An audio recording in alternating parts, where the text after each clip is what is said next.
भस्म विलेपित रूप साजिरे आणुनिया चिंतनी अपर्णा तप करिते काननी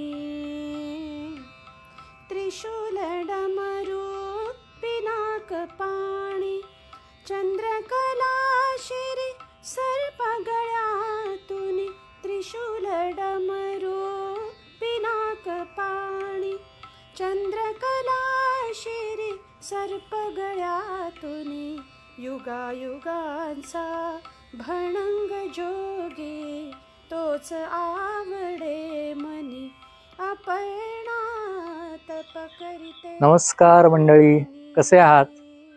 आपल्या सगळ्यांचं या भागामध्ये मनापासून स्वागत। मनाचा प्रवास देवतांच्या दिशेनं या मालिकेमध्ये आपण शक्ती किंवा देवी या संकल्पनेविषयी बोलत आहोत। आतापर्यंत आपण मातृदेवता, लज्जागौरी, सप्तमातृका, दुर्गा, महिषासुरमर्दिनी या देवींविषयी माहिती घेतली। आज आपण पुढच्या भागाकडे बोलूया। सुरुवातीला तुम्ही जे गाणं ऐकलं ते शांता शेळके यांनी लिहिलंय। मूळ गाणं लता मंगेशकरांनी गायलं होतं आणि आपल्यासाठी ते गाणं गायलंय भक्ती पागे यांनी। पत्नीला अर्धांगिनी म्हटलं जातं। पत्नीशिवाय पती पूर्ण मानला जात नाही। देवलोकामधल्या शिव आणि पार्वती या दाम्पत्यावरूनच अर्धांगिनी हा शब्द तयार झाला असावा, कारण पार्वतीशिवाय शिव पूर्ण नाहीये। शिव हा पुरुष आहे तर पार्वती प्रकृती आहे। अर्धनारीश्वर किंवा सयोनी लिंग यामधून आपल्या संस्कृतीनं या दोघांमधली अभिन्नता, अविभाज्यता अगदी अधोरेखित केली आहे। शिव आणि पार्वती हे दैवी दाम्पत्य मानवी शरीर आणि मनाशी जोडलेल्या सगळ्या गोष्टींमध्ये अगदी समरस झालेलं दिसतं, आणि तरी सुद्धा हे दाम्पत्य सगळ्यापासून अलिप्तपणे। युगायुगांचा भणंग जोगी असलेल्या शंकराला संसारामध्ये गुंतवून ठेवणाऱ्या पार्वतीविषयी आज आपण बोलणार आहोत। कामभावना किंवा वासना आणि प्रजनन या अगदी आदिम नैसर्गिक गोष्टी आहेत। प्राचीन संस्कृतींमध्ये पुरुषाचं लिंग आणि स्त्रीची योनी यांचं प्रतिकात्मक पूजन व्हायचं। वैदिक काळात वैदिकेतर समाजामध्ये लिंगपूजा प्रचलित होती आणि वैदिकांना ती बिलकुल पसंत नव्हती। त्यांना विरोध पण होता। कालांतरानं वैदिकांनी लिंगपूजकांना स्वतःमध्ये सामावून घेतलं।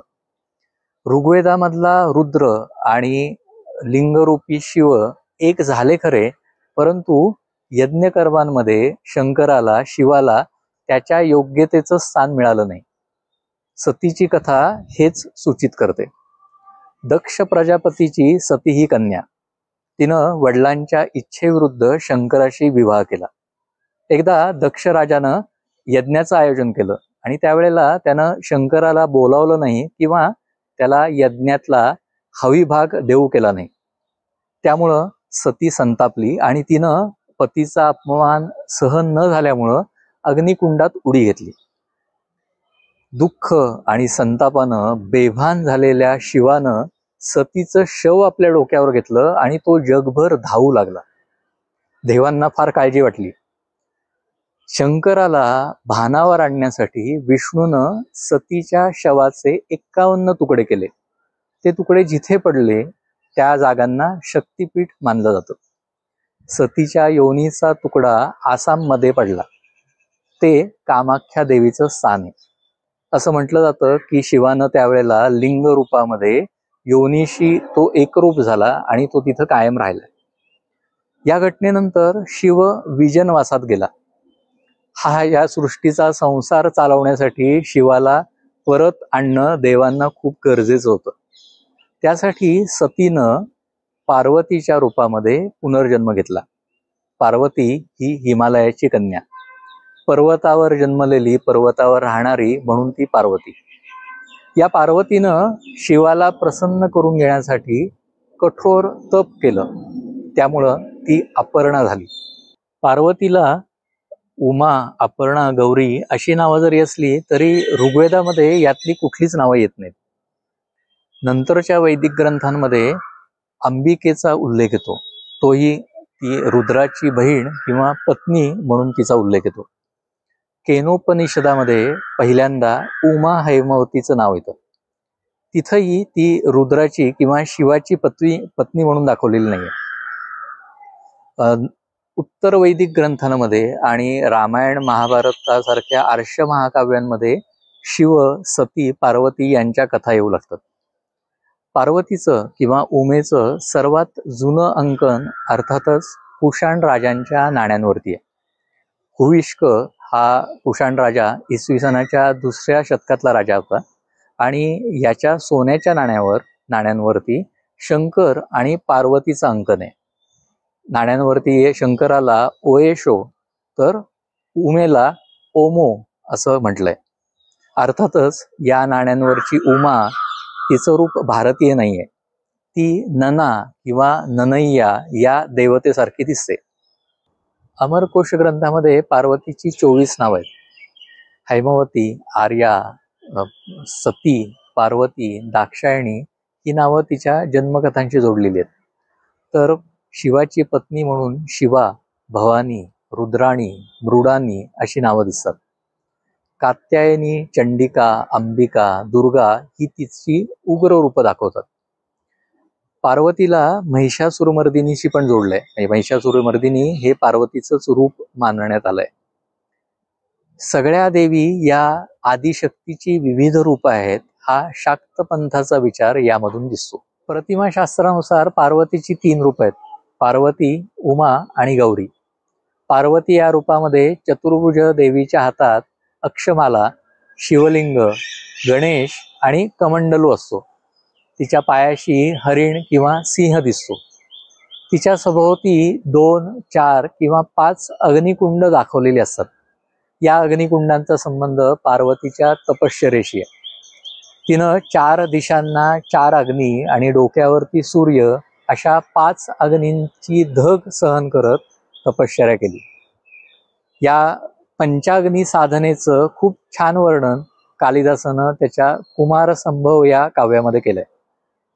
पार्वतीनं खरं तर 2 वेळा तपश्चर्या केली. विवाहाच्या आधी तिनं शिवाला प्राप्त करून घेण्यासाठी तपश्चर्या केली आणि विवाहानंतर पण तशी एकदा तिच्यावरती वेळ आली. त्याचं झालं असं की पार्वती शंकराच्या मिठीमध्ये असताना शंकराला तिची चेष्टा करावीशी वाटली. एखाद्या काळ्या नागिणीनं चंदनाच्या वृक्षाला विळखा घातला असावा असं आत्ता मला वाटतंय, असं पार्वतीला शंकर म्हणाला. झालं ते ऐकल्यानंतर पार्वतीचा भडका उडाला. सावळ्या रंगावरून पतीनं केलेली चेष्टा तिला काही सहन झाली नाही. संतापलेल्या पार्वतीनं तपश्चर्या सुरू केली आणि ब्रह्मदेवाला प्रसन्न करून घेतलं. ब्रह्मदेवानं तिला वर दिला. त्या क्षणाला पार्वतीच्या देहामधून एक नीलवर्णाची किंवा सावळ्या वर्णाची देवी बाहेर आली. या देवीच्या हातामध्ये घंटा होती. ही देवी म्हणजे कौशिकी. ज्या शिल्पांमध्ये पार्वतीच्या पायाशी घंटा घेतलेली कौशिकी दिसते ते शिल्प पार्वतीचं विवाहानंतरची तपश्चर्या दाखवतं.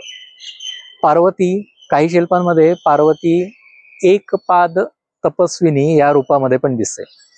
शंकरानं कामदेवाला जेव्हा भस्मसात केलं तेव्हा त्या जागी पार्वतीनं एका पायाच्या अंगठ्यावर उभं राहून तपश्चर्या केली अशी ती कथा आहे. पार्वतीची स्वतंत्र मंदिरं फारशी नाही आहेत. शिवाच्या मंदिरांमध्ये त्यांच्या जीवन प्रसंगांच्या चित्रणामध्ये पार्वती दिसते. शिल्प सौंदर्याच्या दृष्टीनं शिव पार्वतीच्या विवाहाची शिल्प अत्यंत कलात्मक आहेत.